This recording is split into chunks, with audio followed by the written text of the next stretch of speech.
This is B2 revision. We're going to go through the revision PowerPoint that you probably already be familiar with already if you've had a look on the VLE. Right, let's carry on. So we've got cells, tissues and organs to start off with. You need to be familiar with what a typical animal cell looks like. You need to be able to label it as well as describe the features of each of those things that you can see. So primarily to start off with, we've got the nucleus. The nucleus is where the DNA is contained inside that cell. We typically see it as chromosomes when we draw it or label it up, those little X-shaped structures, and we've got 46 of those in our body cells, or 23 pairs, one from mum, one from dad. Okay, we've also got present in the cytoplasm, which is where most of the chemical reactions take place. Okay, and the cell membrane then is that first layer around the outside. And remember that in an animal cell, we only have a cell membrane. We do not have a cell wall, so it's just that single line around the outside. We've also got mitochondria. Mitochondria is a site of respirations. It's where all the energy is produced for the cell. And we've also got ribosomes. Ribosomes is where protein synthesis occurs, okay, so where proteins are made. With a plant cell then, we have all of those features plus some extras. With a plant cell, you see that double wall, okay, because we have a cell wall, and then we have a double membrane, and we have the cell membrane inside. So we've got the cell wall and the cell membrane. You've also got a number of other features as well. We've also got chloroplasts, shown here in green. Okay, and chloroplasts contain chlorophyll, which is the pigment that absorbs the sunlight energy. We've also got permanent vacuole, shown here in purple. Please try and remember to use the word permanent because it is there all the time. Some cells have a temporary vacuole. In the plant cell, it's a permanent vacuole. Okay, that fills with cell sap. And so the cell sap goes in and it becomes like a large balloon filling up and pushes on the outside of the wall and the membrane and helps keep that cell upright, okay, and produces, if you imagine the plant cell doesn't have a skeleton like we do to keep it upright, so that vacuole allows that pressure to build, keeps that cell rigid and allows that plant to go up. Mitochondria also present because remember, plant cells also have to respire as well as carry out photosynthesis. This is a common misconception of students that they think plants only photosynthesize. They don't. They also respire. If you think about the root cells down underground, they have no access to light and they have to still produce energy. And the way they do that is to respire. They may use some of the glucose from photosynthesis down and transport it down using the phloem, which we'll talk about later. And it travels down the phloem to the site where it's needed, maybe for respiration to occur. You've also got two of the cells that you need to be aware of, a bacterial cell and a yeast cell. The bacterial cell has a cytoplasm and a membrane and a cell wall. So three features there to remember. The other thing that's also important to remember in a bacterial cell is it has no nucleus. It still has DNA, but it's shown as like a ball of wool all entangled together. Sometimes you also see a small little circle inside a bacterial cell, and that's called a plasmid. And what that is, it's still DNA, but it's circular DNA called a plasmid, and that will contain instructions to make proteins like our DNA does, but in this case it's bonus or added extra information.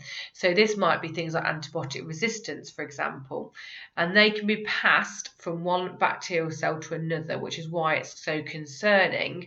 But the tangled wool-like structure of the DNA, that's in order for it to keep alive, but the circular DNA is extra bones material, so they may ask you to label some of those plasmids. A yeast cell, then again, you might be asked to label. This has a nucleus, cytoplasm and a cell membrane and a cell wall. So very similar structures to the bacterial cell, but you can also see the nucleus present here. So that's more similar to the animal cell, if you like. You may also be asked to look at and talk about specialist cells. Okay, specialist cells are cells which have differentiated and become different from a stem cell, and the important thing to remember is that they are just normal cells with maybe some added features which make them different, okay, and specialise their function. So if you have a look at a couple of examples here on this slide, in the green you've got the palisade cell. This is a cell in a plant which is right at the top of that leaf, which is where it absorbs all of that light energy for photosynthesis. So it's packed full of chloroplasts which contain chlorophyll to absorb that light energy. You've also got the root hair cell. And that has a really long part to it, extension to it, if you like, to increase the surface area to allow for water to maybe move across it, or minerals and different things in the soil. You've also got red blood cells. Red blood cells are specialised because they have that dome structure. If you look at the edges and then it dips in the centre, and by doing that it gives it a larger surface area. And if you think about red blood cells, they need to allow for oxygen to diffuse into the cell and back out of the cell where it's needed. So that increase in that surface area increases the diffusion ability for that cell. You've also got a sperm cell on there, common example for a specialised cell. It is a normal body cell. It has a cell membrane, it has a cytoplasm, it has a nucleus, although the nucleus membrane will only have half of the genetic information. But in this case, the difference, the thing that makes it specialised, is the fact that it has a tail, because the sperm cell needs to move, and because it needs to move, it needs to generate energy. So again, you'll see it'll be packed full of mitochondria, because mitochondria is where respiration happens, which produces energy. So it's that way of thinking about what you already know and applying it to a different thing. Now, you may be given an entirely different specialised cell, and what you need to remember is that what are the features that we'd normally see in this animal or this plant, and what extra bits of it got and why. So if you can remember the basic features and what their roles are, then you can pretty much apply it to any specialised cell they're going to give you. Okay, right, so how do things move into and out of those cells? Well, we can look at diffusion as an example. Diffusion is a process. The clue there is it ends in ION, which is the example of a process. Think about combustion, respiration. They're all processes. So diffusion is when we see particles moving from a high concentration to a low concentration. Okay, and that is diffusion. It's passive, it requires no energy. And examples where we might see it in the body is in the lungs. So here we've got a diagram of the alveoli and the blood capillary running around the outside of it. And so when we breathe in, oxygen rushes in through our mouths, into our lungs, into the alveoli. The alveoli is now packed full of oxygen. Oxygen will diffuse from the alveoli into the bloodstream and into the red blood cell, travel around the body to where it's needed, release the oxygen for respiration at the sites of our cells. However, the blood coming in past that alveoli will be packed full of carbon dioxide because it's returning from the body where it's produced carbon dioxide in respiration as a byproduct of respiration. And that now needs to diffuse out of the red blood cell, into the alveoli, back into our lungs and back out through our mouths. Okay, so diffusion will allow those processes to move into and out the alveoli. We also see diffusion in the gut from the breakdown of products of digestion will diffuse out of our intestines into our bloodstream and be carried to where it's needed. So there's quite a few different examples of diffusion there.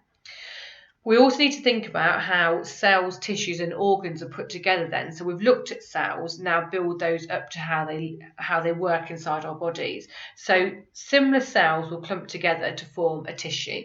So tissues is where we've got cells performing a specific or similar function together. Different tissues will then join together to make an organ. So an organ can have different tissues inside it. So think about stomach, it's got glandular and muscular tissue. We'll look at that as an example in a second, but be aware that different tissues will build an organ, and then many organs will then go to form an organ system. So if we look at this in terms of size order, we've got the cells, the tissues, the organs, and then the organ systems. Okay? So they all get put together in terms of that order. You need to be confident in looking at things in size order, because again, that's a very common example of a question, maybe on the foundation tier, start of the high tier, where they'll leave out blanks for you to fill in. So then if we think about how some of those cells become different or specialised, again, differentiate, we think about how we started as a ball of stem cells, and some of those cells differentiate and become different, which then gives rise to different tissues. Some of the tissues I've just mentioned were examples of muscular tissue, glandular tissue and epithelial tissue. Now, you may be asked to talk about and give examples of tissues and their function, so it's well worth noting these down and trying to remember them. So your muscular tissue will basically have a group of cells which can contract and cause movement. So in terms of the stomach needs to move and churn that food, so it does contain muscular tissue. You've also got glandular tissue, which can secrete hormones and enzymes. So if you think about stomach, again, that needs to release things like protease to break down the proteins in your stomach. And then you've got epithelial tissue, which is your skin, which will cover the layer of your body. If we look at that, I've just said to you then in terms of the stomach, those tissues we can all see present in there. So muscular tissue, glandular tissue, and epithelial tissue are all present in that one organ, the stomach. That organ features in the digestive system, so an organ system, and within that organ system you've also got glands, the stomach and the small intestine, the liver, which will produce bile, which we'll look at later as a specific example, and the small intestine and the large intestine. Please make sure you know the difference between the two. The small intestine is a bit in the middle, and that absorbs all the food, and the large intestine will absorb all the water. So there is a clear difference between the role of the small and the large intestine. The plants also have organs and tissues. Please don't forget, and please make sure you're familiar with them. The plant organs are roots, stems and leaves. And plant tissues, you've got epidermal, mesophyll, and the xylem and the phloem. We'll look at the mesophyll in a second on a separate diagram, but the xylem and the phloem are tissues which basically allow for transport. The xylem transports water and the phloem transports sugars. Don't worry too much about the specific nature of what they do, but just know they do different things, okay? So here's your diagram of the leaf. I've seen this have to be labelled a couple of times in the B2 exam. Doesn't feature heavily in the specification, but has caught students out.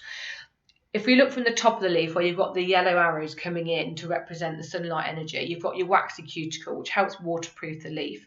Then you've got your epidermis, the upper epidermis. If you look at the bottom, you've also got a lower epidermis layer. So that's the outer layer of that leaf. And then if we look inside the middle, you've got that mesophyll tissue, which we just mentioned on the previous slide, made up of two different types of cells. Firstly, made up of the palisade layer, which we've just looked at as a palisade cell as an example of a specialised cell. So a palisade cell is packed full of chloroplasts, which contain loads of chlorophyll, because the sunlight is hitting that top layer, and so it needs to absorb that light for photosynthesis. Underneath, the spongy mesophyll is different, and if you look at it, it's slightly more cylindrical in terms of its shape. The ones above are very rectangular, and it's got loads of air spaces, and those air spaces allow for oxygen and carbon dioxide to move about within that leaf. Remember that a plant needs carbon dioxide for photosynthesis, and it produces oxygen as a byproduct of photosynthesis. At the bottom, you've got a little hole, stomata, which is where the gases can come in and out, but where you'll also lose some water vapour as well. So on a hot sunny day, those stomata might be shut to prevent evaporation. However, they will need to open when the plant needs to photosynthesize, because it will need the carbon dioxide to come in and the oxygen to leave as well. Right, so if we go on and have a look at green plants and photosynthesis then in more detail. You must remember the equation for photosynthesis. So you've got carbon dioxide and water producing glucose and oxygen. Requires light energy though. If you're doing the higher tier paper, I'd strongly recommend that you look at the symbol equation as well, and that you can draw and write that balanced symbol equation out. Okay, so 6CO2 plus 6H2O gives C6H12O6 plus 6O2. Okay, so jot it down, cover it, repeat it until you can memorise that equation. It's a silly few marks to lose if it does come up in the paper. So if we look at during photosynthesis, what's going on, we've talked about how that light energy is hitting the top of the leaf and being absorbed by chlorophyll with inside chloroplasts. That energy helps convert carbon dioxide and water into sugars that the plant will need and use, and we'll look at some examples as to how that plant will use the glucose. It also produces oxygen as a byproduct, which is released out of that stomata, that hole at the bottom of the leaf. This rate of photosynthesis can be limited then and controlled by different factors. Again, you must be able to list these and describe them. So ones you must remember: shortage of light. If we don't have enough light, the plant can't photosynthesize. Low temperatures. If there's not enough temperature, there's not enough kinetic energy for those particles to move and collide and for a reaction to happen. We could also have a shortage of carbon dioxide. Not enough CO2 going in means not enough carbon dioxide for photosynthesis, so photosynthesis doesn't occur. You may be shown these as graphs, which we're going to look at the next slide in a second, because you may be asked to describe and explain what is being shown in some of those limiting factor graphs. So if we look at the first one, and we've got light intensity increasing on the bottom and the rate of photosynthesis on the side. So what we can see is as the light intensity increases, the rate of photosynthesis also increases. However, it reaches a point where it then plateaus past that. So something else has now become limiting. It's not light, because light is continuing to increase on that bottom axis. So it's not light. So it could be carbon dioxide, for example. If you look at the graph for carbon dioxide, very similar pattern you can see here. As carbon dioxide increases, so does the rate of photosynthesis until you reach a point where it plateaus out. Again, something else is now limiting. So this might be light intensity is now limiting. Okay. With the temperature graph, though, that looks slightly different. It increases and then it drops and decreases rapidly again. And the reason for that, if you think about temperature, and you should be thinking about enzymes. So as we increase temperature, the rate of photosynthesis increases rapidly. However, it reaches a point and then it drops. And it drops because temperature has now started to denature the enzymes inside that plant, so it can no longer carry out photosynthesis effectively. So it starts to decrease and eventually it will stop and the plant will die. So please make sure there's a difference between those three graphs. In the first two, something else is now limiting when that line has started to become horizontal, when it started to plateau off. With temperature, it's the enzymes becoming denatured, which decreases the rate of photosynthesis. Here you can see two graphs, the second one coming up in a minute, where you can see exactly what I've just told you. So light is the limiting factor on that first part. So as you increase light, we increase photosynthesis. However, something else is now limiting at that point. Here you can see a similar graph, but you've got two lines. Don't be thrown by this. Just think sensibly what it means. At the bottom, you've got increasing intensity of light. So that's continued to go up. We've got two lines, one of low CO2 and one of high CO2. The blue one, the rate of photosynthesis increases more rapidly. There's more carbon dioxide to be used, so it's not limiting it as much. However, it's still plateauing it out. So something else is limiting at that point there between the two. However, what you can see is that the red line, where there is less CO2, it does not get as high before it stops, because there's not enough carbon dioxide for the rate of photosynthesis to go any higher before it has to stop and level off. The glucose produced by the plant in photosynthesis is converted into starch. Okay, starch is stored in the plant, and you can test that using iodine. Iodine is a chemical which you get given, which is that browny colour, and when you add it to the leaf, it goes blue-black where there's any starch present. So starch is stored. Starch is insoluble, so it's not affected by, it won't affect osmosis by water moving in and out of the leaf, which it would do if we kept it as glucose. So glucose is converted into starch for storage within the plant. And we'll talk about in a second why the plant needs to store starch and what it may use it for. Starch is basically a long molecule which you can snap off units, okay, which is your glucose. So although we're storing it as starch, when we use it, we'll be using it as glucose. So the plant can use some of that glucose for respiration, which we've already talked about. Remember, plants respire as well as photosynthesis, so they may need to use some of that glucose for respiration. They may also use some of that glucose for fats and oil production, to make cellulose, to help strengthen that cell wall. Remember, plants don't have a skeleton, so they need to be nice and strong and rigid to allow for that vacuole to expand and put pressure on the outside of that cell so it's not going to collapse. We may also produce proteins using that glucose. However, remember please, to produce proteins you also need nitrate ions from the soil, so they will come in via active transport into the root hair cell and travel up and then be used to produce proteins within the plant. Remember, protein synthesis happens in the ribosomes in the cell. Right, looking then at distribution of organisms. Things that affect where organisms are distributed are obvious reasons, but please make sure you remember them specifically and you can write them down. Don't waffle. Temperature is going to affect where animals live. Most animals will live in a temperate climate, so where it's not too hot, too cold. Animals that live at extremes, especially adapted. So if you start moving them about, they're going to die because they're not adapted to that environment. Nutrients being available is clearly going to affect where animals live. If there are less nutrients, there are going to be less animals living in those locations. Amount of light, particularly important for plants. Plants need light to photosynthesize, they need light to grow. So without light, you're going to have less plant growth. And this is seen, in rainforest, we have big tall canopies and the leaves coming across. There's less plant growth on the bottom because the light's not getting through to the bottom of that floor. Availability of water. Animals and plants need water, so without it you're going to see very little organisms, very little biodiversity in those areas. And oxygen and carbon dioxide are also required. Animals need oxygen to respire, plants need oxygen for respiration, but they also need CO2 for photosynthesis. So again, either of those two in changing concentrations are going to affect where organisms are distributed. Now what they may ask you about is how to measure distribution of organisms. Typically they'll talk about quadrats and transects, but be aware with that comes some maths, and they've got to fit maths into your B2 paper somewhere. This is a nice place for them to fit it in. If you're looking at a number of different quadrats, you may be asked to calculate averages. Averages, remember, are adding up the total numbers that you've got given, dividing by the number of numbers you've got. So if you've got 6 numbers, you'd add them up and divide by 6 to find your average or your mean.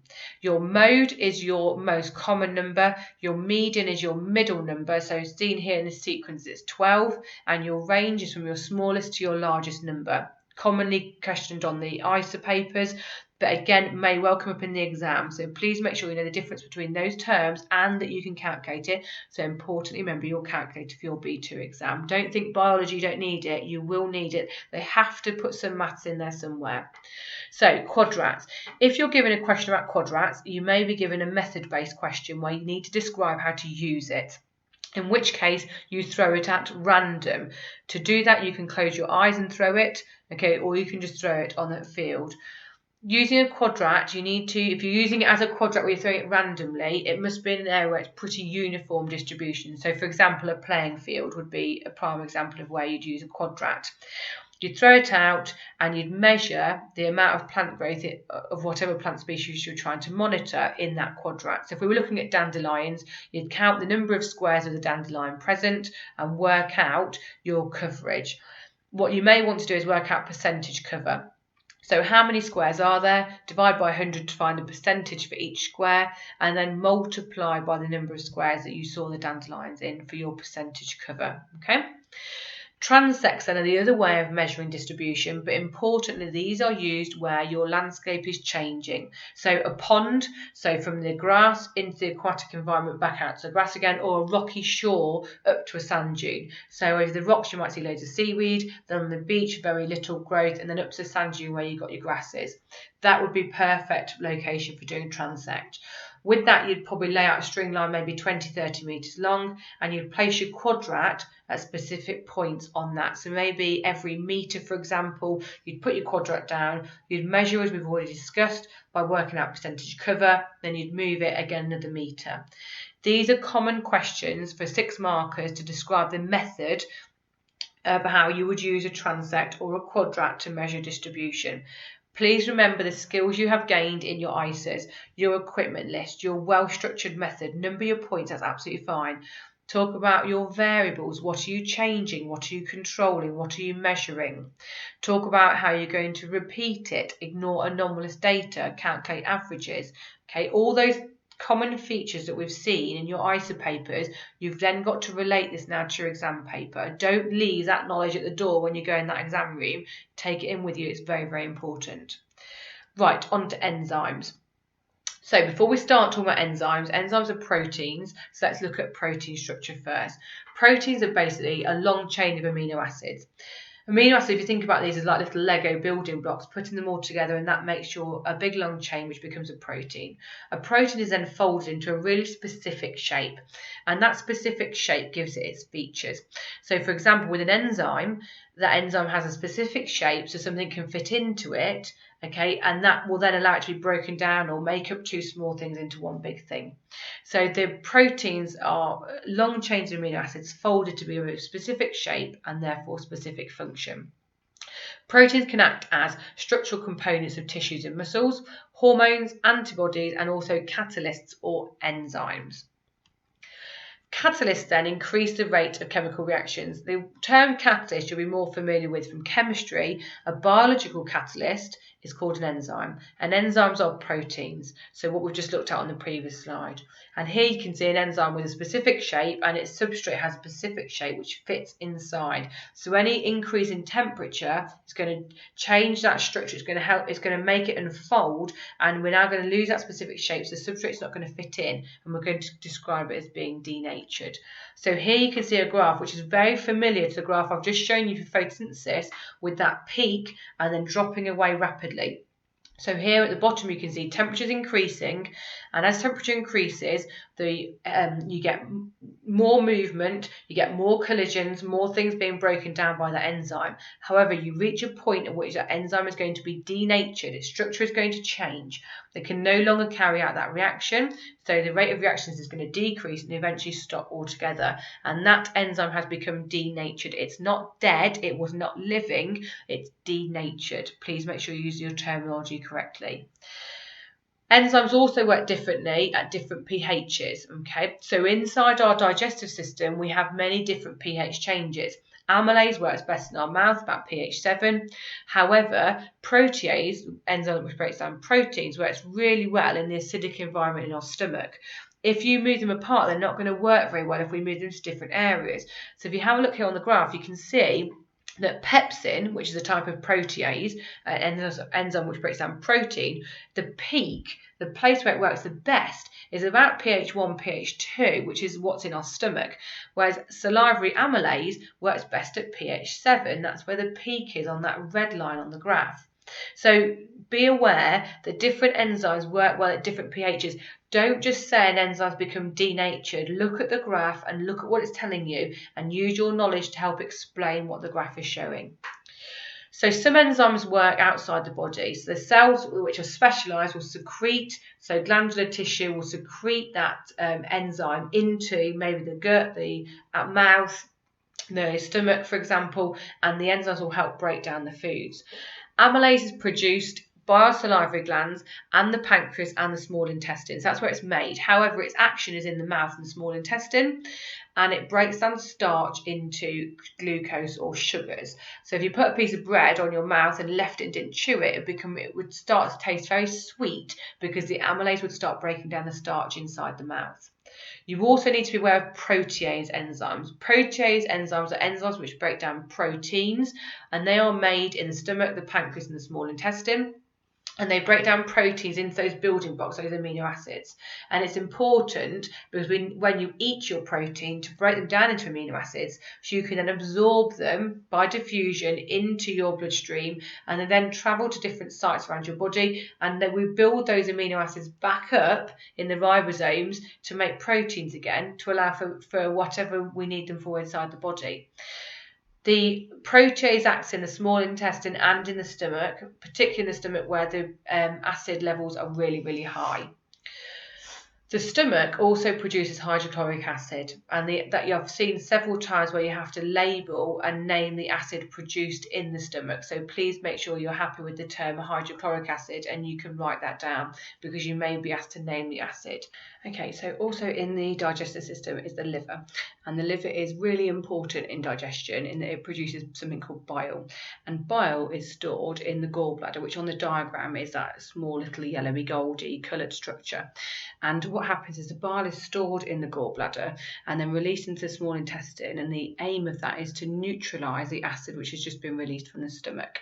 So the bile goes into the small intestine, neutralising the acid. So if you think about it, going back to the enzymes, the proteases, etc., it works in the stomach, will stop working after a little while in the small intestine as the bile starts to neutralise, and amylase and things that work better at that neutral pH can start working again really effectively. Okay, bile also does another job which isn't mentioned particularly in your specification, but it's worth knowing, in the fact that it emulsifies fats.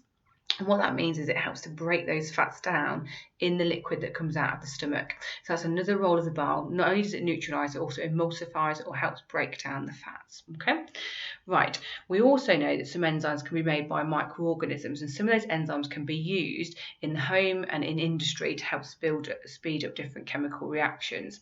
So in the home, you might be familiar with biological washing powder or bio. You may use non-bio at home. That means it's got no enzymes present, but biological washing powder has enzymes in it. And that's great because what it does is it lowers the temperature at which the dirt can be lifted from your clothes. So it makes it more effective at lower temperatures, which obviously is going to save you money in the long run because you're not having to make your water as warm. It's also used in industry, but you need to know specific examples here, different products that are produced. So proteases are enzymes which break down protein, and they can be found in baby food, and that's because if you think of the protein, it's meats, etc., which are really chewy. Babies have no teeth, so it helps to pre-digest that protein in that baby food, so it turns it really mushy so babies can eat it. You've also got carbohydrates, which help convert starch into sugar, so it's great for making sweets, etc., because you're breaking those starches down into sugar, which can be produced in the sweets.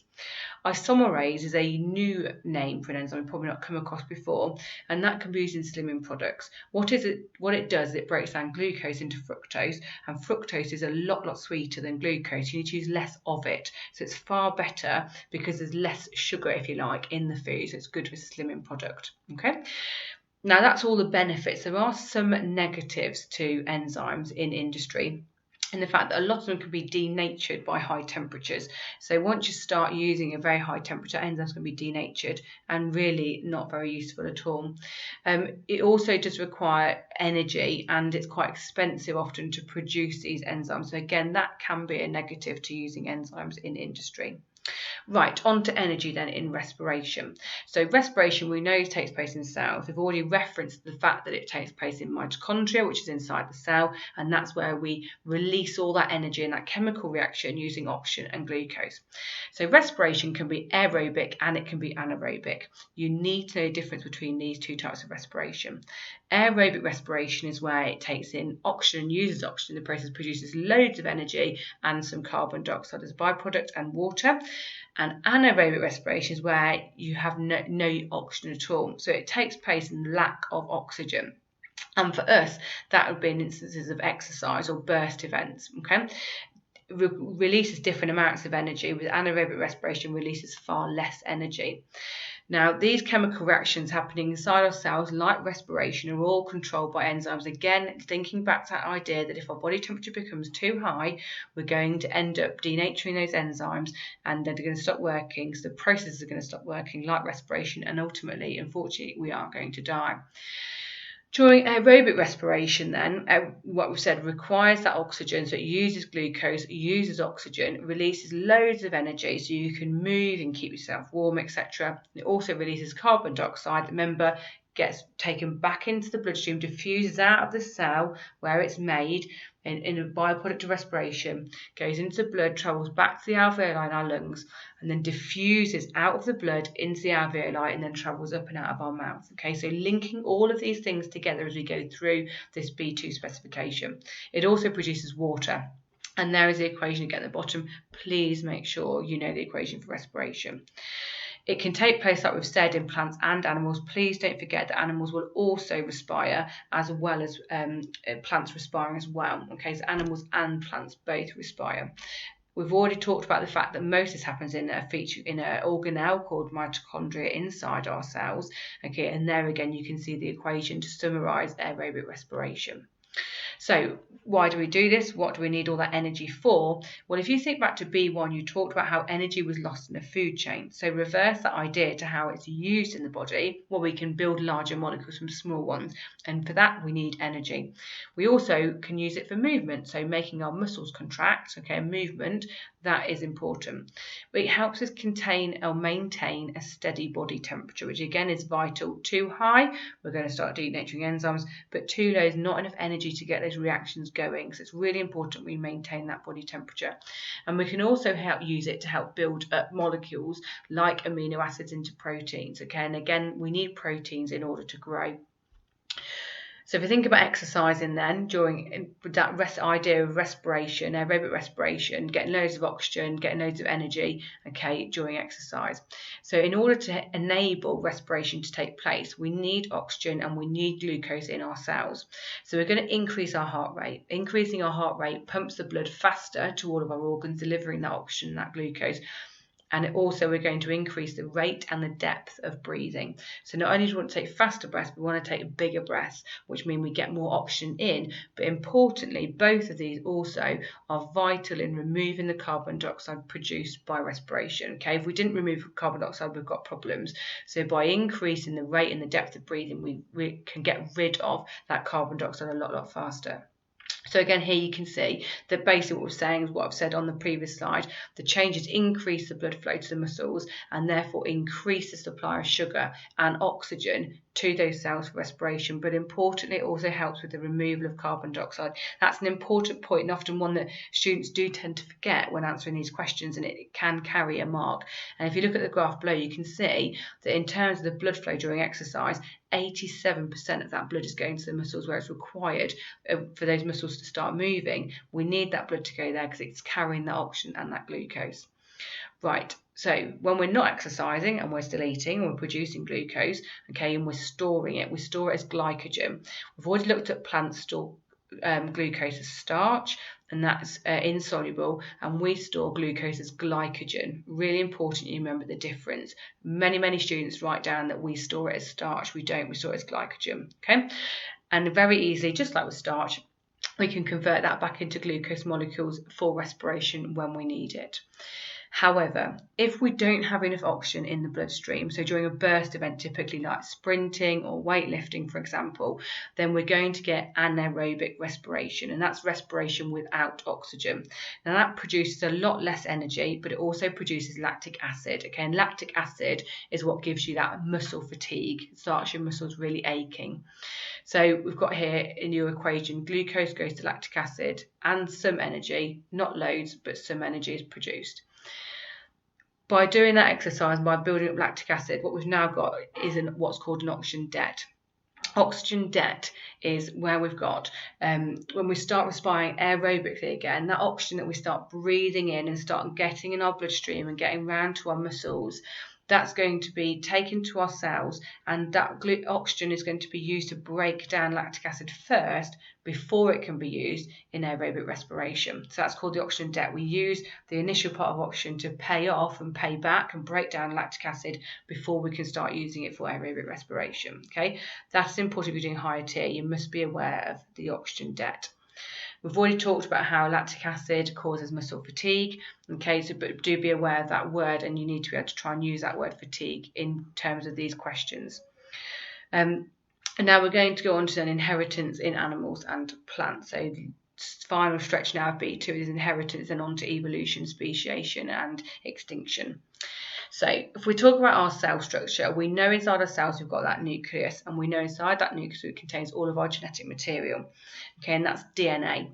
DNA is put into structures called chromosomes, of which we have 46 or 23 pairs, 23 from mum, 23 from dad. Okay, and when our cells divide, when we're growing, they divide by a type of cell division called mitosis. There are two types of cell division, mitosis and meiosis, and we're going to look at those separately. But when we start to grow from that very first cell, so the sperm and the egg joining together in fertilization, producing that zygote, that first cell starts to divide into the embryo by mitosis. Okay, so that's identical cell replication. So what we basically want is every cell containing our genetic information, like I've said, is stored in our chromosomes. Okay, so let's look at mitosis specifically.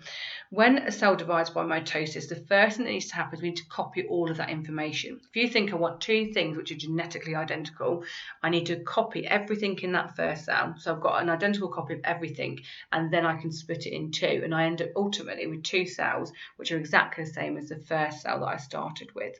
So copy and then one division, and that one division will produce two genetically identical body cells. Please don't use the word the same or similar. They're not similar, they are genetically identical. Very important we use that terminology to describe the type of cells we end up with. Okay, mitosis, like I've said, will occur during periods of growth, so they're growing, but also repair. So if you cut yourself on your skin, you get a scab, that's a layer of blood that's dried, and underneath your skin cells will be dividing by mitosis to produce new skin cells, So when that scab falls off, you've got nice new skin underneath, and that's produced by mitosis. Okay, so here you can see the diagram. At the very top, you can see that they're being copied. So they go into that X shape, which is effectively that chromosome copied and stuck together. Okay, and then they're going to be pulled apart and put into two cells. If you compare the very top cell with the very two bottom cells, you'll see they are exactly the same. So we've produced two genetically identical, what we call daughter cells, or you can just call them cells for GCSE. So when we look at body cells, that's what we're doing, and we can first compare body cells with gametes, or our sex cells. They are different in the fact gametes contain half the genetic information in our body cells. So when you're producing sperm and egg cells, you are halving the genetic information inside your body cells. So when that meets another sperm or an egg cell, they join together and form a new body cell, which is the first cell of that new baby being formed. Okay, so sex cells have only one set of chromosomes. Meiosis then is a type of cell division which helps us form gametes, and that produces cells which are not genetically identical, and there is a different number. You actually get 4 produced by meiosis from one body cell.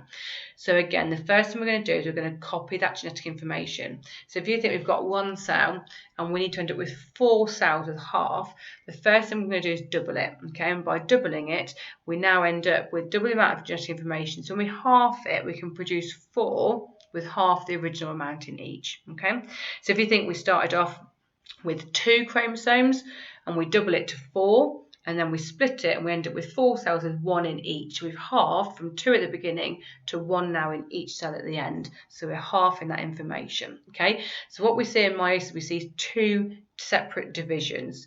Okay, whereas in mitosis there was only 1 division, in meiosis there's 2, so it splits in half and then in half again.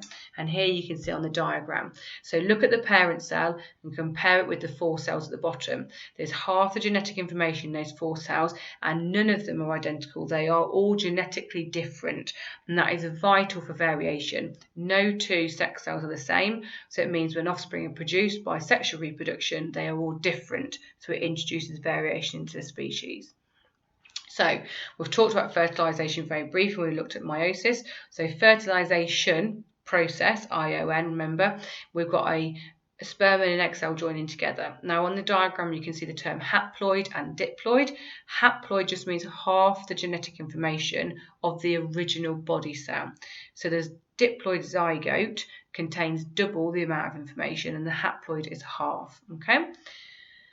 So we can see here then, like I've just said in the previous slide, that as a new individual then develops, that will just repeat over and over again by mitosis, forming an embryo and then eventually forming a complete baby. But from that embryo to the baby, we've got differentiation. The cells are going to become different. They're going to become nerve cells, eye cells, heart cells, liver cells, and they're all going to become different and differentiate. Okay, so going forward, we can have a look then at differentiation in a bit more detail. Here you can see a diagram showing that stem cell forming lots of different types of cells, and all differentiation means is the cell becoming different. And there's an important difference between plant cells and animal cells. With an animal, we can only differentiate really at that very early stage from the ball of stem cells to becoming an adult, whereas plants retain that ability to differentiate all the way throughout life. Okay, so very different abilities in differentiation versus an animal to a plant. Okay. Stem cells then are effectively cells without a job. They don't have a function yet. They're blank. They're ready to go. They can become anything. Okay, so if you think of your cells really as stem cells, and I'm a differentiated cell, I've got a job. I've become a teacher.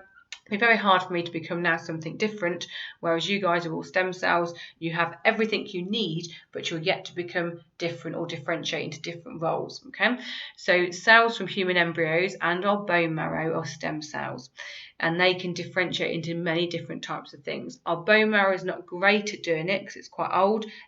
Human embryos are much more effective at developing into everything we want them to be. Okay, we can potentially use stem cells to treat conditions such as paralysis. So if we can grow new nerve tissue and put that in somebody who's paralysed, potentially they could start to walk again or feel things again. So there's a big potential with stem cells, and here you can see just a list of just a few of potential uses of stem cells. Some of these have been trialled quite successfully, and others are just in the minute theories and haven't actually been put into practice. Okay, comparing that sexual reproduction then with asexual reproduction. Asexual reproduction is where you have one parent. So effectively what you're producing is an exact clone of the first cell. So bacteria will reproduce by this, and so will many other types of plant. Strawberry plants, potatoes, spider plants all show examples of asexual reproduction.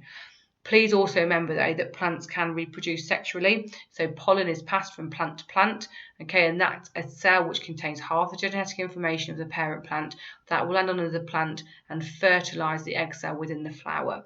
So some flowers produce sexually and some are asexual. Please don't think that all plants are asexual reproduction, okay? And again, remember that they are produced, that cell is produced by mitosis because it's an exact copy of the first. So when we look at asexual reproduction, we're talking about cloning, we're talking about genetically identical cells, so we're talking about mitosis, not meiosis. Meiosis is halving and making them all different, okay? So it's important we learn the difference between the two types of cell division. So again, we can see there in red, they contain the same alleles as the parent, so it's a direct clone, okay?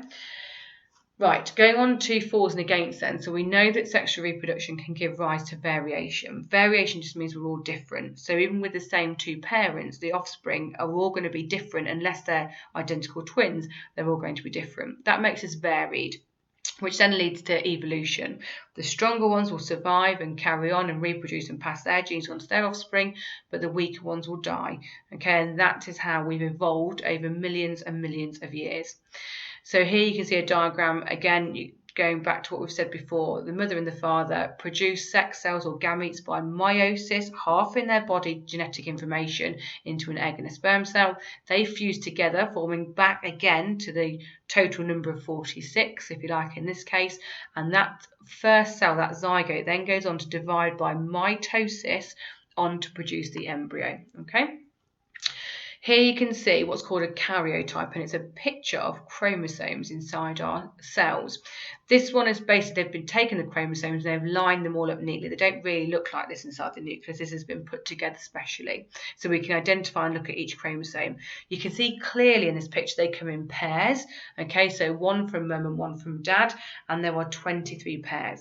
They're labelled 1 to 22, and then the final pair that are labelled X and Y, or X or X, in this case the X and Y, are what we call the sex chromosomes. They determine your gender, okay? In females, it's XX, and in males, it's XY. It's important that you know the difference between the two types, okay, XX and XY. So with genes and alleles then, if we start thinking about inheritance and how we inherit things and how we pass things on, we know it's via sexual reproduction, okay, and we know it's through chromosomes. And on those chromosomes, you'll have genes. So on that cross, if you like, you'll have millions of genes all the way along those chromosomes, and you inherit them in pairs. So if we think back to the previous slide, that karyotype we looked at, you can see some darker bands on some of those chromosomes in exactly the same position. If you look at chromosome number 1, the pair number 1, you can see they've got dark bands on the two chromosomes in the same places.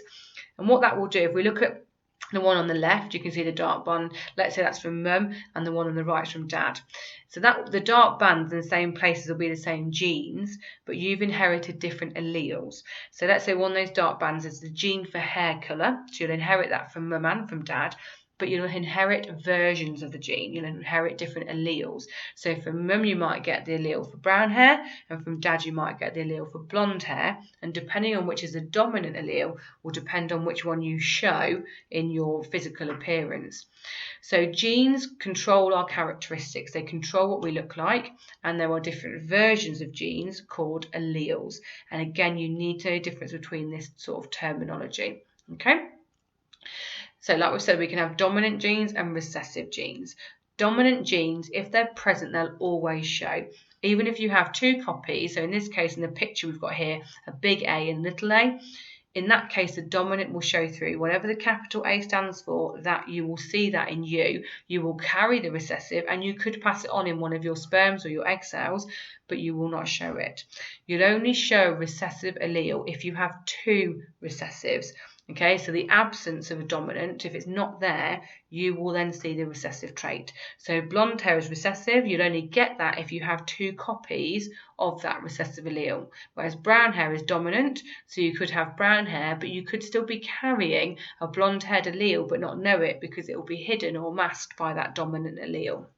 Okay, so here's what we call some Punnett squares or genetic diagrams. Okay, and if we look at the brown-eyed one, the two brown eyes top and to the side, you can see underneath the brown eyes the different alleles that person would have. So from the top eye, we can see underneath you've got a capital B and a little b. Okay, that means that parent has one capital B allele on one chromosome and a small b on the other allele.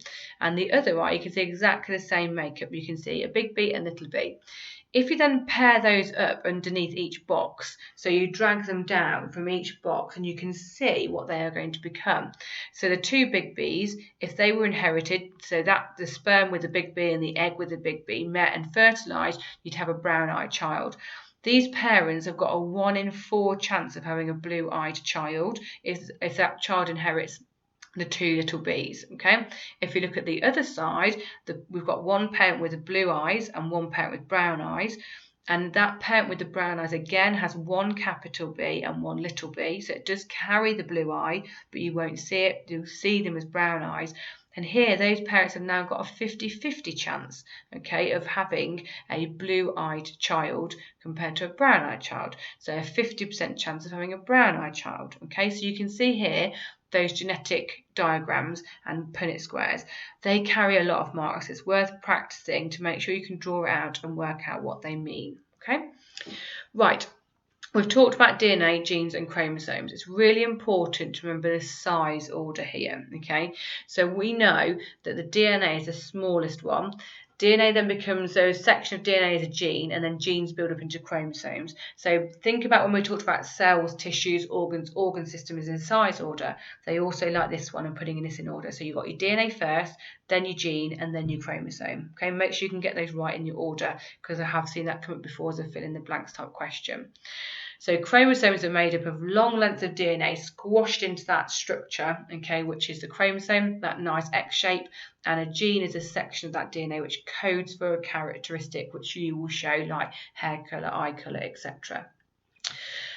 Genes code for proteins then, so I said they code for characteristics. We get the characteristics because of proteins. So the pigment in my eyes is due to a protein, okay, that I've coded for in my DNA, and that's produced a protein which is giving me the pigment in my eye. The same for your hair.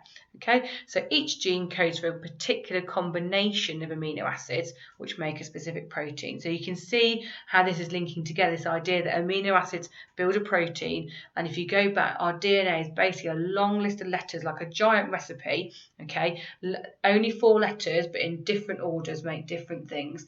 And basically what that does is that we read that information, our ribosomes read that information, and they say, right, you want these amino acids to join in that big long chain, and then our bodies will fold that into particular proteins to do specific jobs, okay? And that might be like, for example, the pigment in your eye. Every single person has different DNA, apart from identical twins, okay? But everyone else has different DNA, and what that means is we can use DNA to identify people, maybe as a result of a crime scene, but also maybe to work out the father of a child, okay, or prove the parents of a child. So that's called DNA fingerprinting. It's really important we understand that DNA fingerprinting is not our fingerprint, it's our DNA, which is as unique as our fingerprint. We all have different fingerprints, but our DNA is also very different. And we can find DNA traces at crime scenes, and then we can use that to track back and work out and prove someone who may be guilty of a crime. So DNA fingerprinting is using somebody's DNA to prove that either they are a father of a child, or they've committed a crime, or many other different things. Okay. We can also have a look at people's DNA to look if they've got genetic disorders. And if they have, then they can either have help having children to ensure they don't pass that on to their offspring, but also you may help look if a child is born with a condition, we can then have a look whether it's genetic disorder, and then what can be done to help support that child through life, okay? So some disorders we know are inherited. There are 2 that I mentioned in your specification. One is polydactyly, which is shown here in the X-ray, which is where you have an extra finger or an extra toe. Relatively common condition, and most of the time nowadays that extra digit is removed, but it's a relatively common condition that can happen. It's caused by a dominant allele, so you only need 1 copy of the allele to suffer from polydactyly. Okay, it's not recessive, it's dominant, and all it is an extra finger or an extra toe. In comparison to that, the other genetic disorder they reference in the specification is cystic fibrosis. Cystic fibrosis is a recessive condition, and it's where the sufferer will produce a lot of mucus on the lungs, can also affect the intestinal tract and other areas of the body as well. And that's a recessive condition. So you have to inherit 2 copies from both parents in order to have cystic fibrosis yourself. Families that have got a history of cystic fibrosis, the parents will now be offered screening, an embryo screening, to have a look to see if their child may inherit the condition. So if we go and have a look at that, what they'll use is something very similar to IVF, which you looked at in B1. So they'll screen the parents to see if they are carriers of cystic fibrosis. If they are, they'll remove the eggs, the sperm outside the body, fertilise it, and then screen the embryos to see if any of those embryos will have cystic fibrosis. The parents can then choose to destroy the embryos that contain cystic fibrosis and reimplant the embryos without cystic fibrosis, or maybe carriers of cystic fibrosis. So there are ways to help and support families who may be passing on genetic disorders, and also to diagnose genetic disorders in a baby or an adult when they are shown. Right, going on to the final section now of B2, looking at old and new species. So we know that fossils can provide really, really good evidence of early life form on Earth. That is the way we have mapped evolution through the fossils that we have found. And they are the remains of organisms from many, many, many years ago, often typically found within rocks. There are many ways in which fossils can be formed, and I would really strongly recommend that you learn these ways. Again, this could be potentially a nice 6 marker for the exam. It can be formed from the hard parts, so bones, etc., that don't decay easily, could be left behind, and that's what forms the imprint. You can get some parts that don't decay at all because the conditions are absent. So we have found evidence of, for example, woolly mammoth, etc., encased in ice in glaciers, because you've got absence of conditions. So you've not got warmth needed for decay, which we looked at in B1, so the parts of the body will still be present and may be preserved.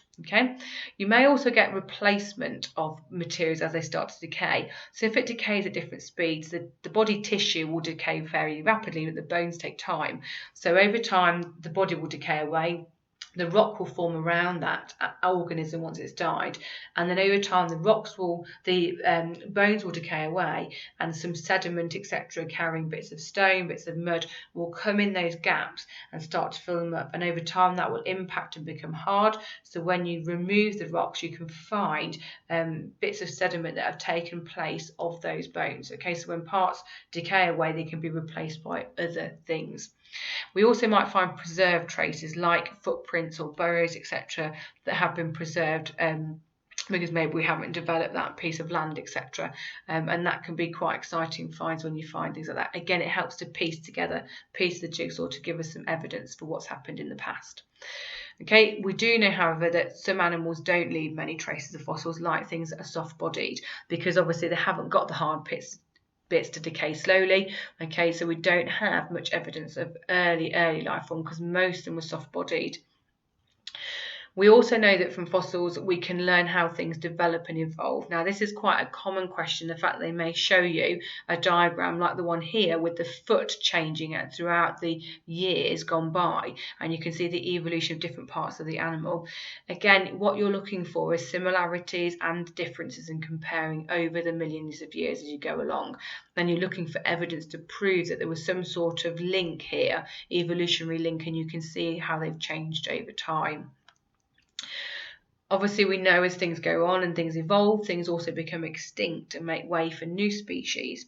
And you need to know about how things may become extinct. So there may be changes to the environment over time. And if the environment changes rapidly and you're not adapted well to live in that environment, then you are more likely to die and not survive and not pass on your genes to your offspring.